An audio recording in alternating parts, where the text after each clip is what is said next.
we assume that everything would be cleared. All of the forest land would be cleared on these lots, these smaller lots. So we see that the conservation design scenario resulted in about 60% less runoff increase, reduced runoff increase than the existing zoning. Both, though, contribute quite a bit more water. We're still looking at 125% increase, even with the conservation design scenario in this situation. There's still more water coming from the conservation design. So there's still a role for dealing with that stormwater, best management practices, ponds, and other things. It's still an issue. We can't just do this and forget about it. But it's a lot less water that we have to worry about. And also one of the advantages of this open space design is you have some other areas now on that land you can try to deal with some of that runoff. Instead of everything being taken up by a lot and a house and a driveway and a road, you've got some areas of land that you can put that water in and build some structures there to deal with that water. So for the 50-year build-out, those numbers came out at about 124 additional homes, 50 years out for 2 harbors. Impervious surface and forest clearing, again, were less for the conservation design. It's looking at 8 acres versus about 13 or about 11 acres of impervious surface. And then total clearing would be less too, from about 20% up to 33% clearing. It's a lot of slides, isn't it? I apologize for this, but I hope it's getting the point across, and I hope we can talk about some of this stuff a little later as well.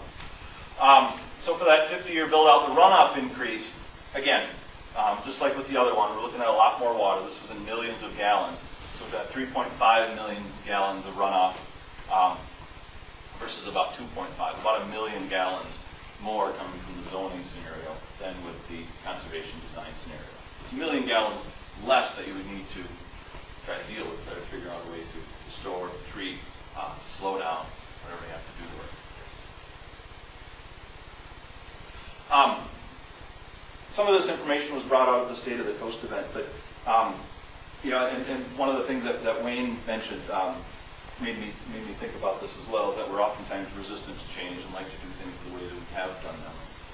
We haven't done developments like this very much up here. There are some examples in the Duluth area in particular, and some other places. But there's some resistance to do things differently. And one of the ways that we can address that is look at where it's been done in other parts of the country and how it's worked, and if it's worked well. Particularly from the financial side, because that's where the risk is. If somebody's going to be building one of these things, they want to know they can get their money out of it. Rightly so. But this was a study done, or actually just some data from a builder, Valinsky Homes in Wisconsin, who's done both traditional and conservation design subdivisions, and he kept track of their numbers that they spent on each of these things and how much they sold for and some other things. And what they found was that they saved about $412,000 per developer, about 17%, by using the low impact, or those conservation design method. And that people would pay 25 to 30% more per lot for those houses in those developments. Even though they got less land, they got a smaller lot, they were willing to pay more. Of course, some things cost more, landscaping in particular costs more, but in grading and paving and concrete and storm sewer, sanitary sewer, main water line, all the infrastructure stuff, they didn't have to run as much of it. They didn't have to clear as much land. And those things ended up as cost savings for the development side. But of course, that means that there's less road built, right? There's less infrastructure for the community to maintain in the future as well. So that's a benefit for the community also. So why do you think they paid more? You may have an idea. Why would people pay more for one of these lots? More green space. More green space. Yeah. Lots next to a park are typically worth more. Why would they spend more for landscape? I think that had to do with them putting in like rain gardens and other stormwater things, small-scale stormwater. Pardon? Because they have less land. I'm not exactly sure. I don't know why, but that was the one thing that they spent more on. Maybe they care more about it. So people who live there would care more on their landscaping. That could be. That could be. Maybe since the lots were closer together, they felt they had to do more of the landscaping thing to make folks feel like it was a better spot. Well, this is cost to the builder, right? The developer? This is cost to the developer. Okay, then he maybe had to landscape the unused part of the road and so on, restore it.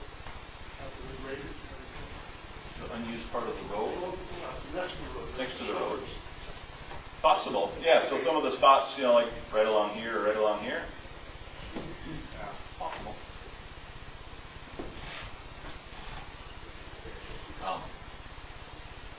But one of the things that folks do find when they look at the folks that have bought these is they're buying it for the same reason that folks buy developments and golf courses. And 60% of the folks that buy homes and golf course developments don't golf. They're buying it for the green space because they know that that's going to be open land. They know that it's going to be an area they can take a walk in, or see a deer walk through, or whatever, into the future, forever. At least a long time, as long as they're going to be there. And that's as a value. That's sometimes difficult to find. Now, up here we have more of that. There's more land along here, state forests and federal forests and state parks and other things. But even in those areas, you see that increased land value. And so this is basically building in that value in each development that gets built. So, just a couple of summary thoughts. We know that sediment is a problem, particularly in our streams.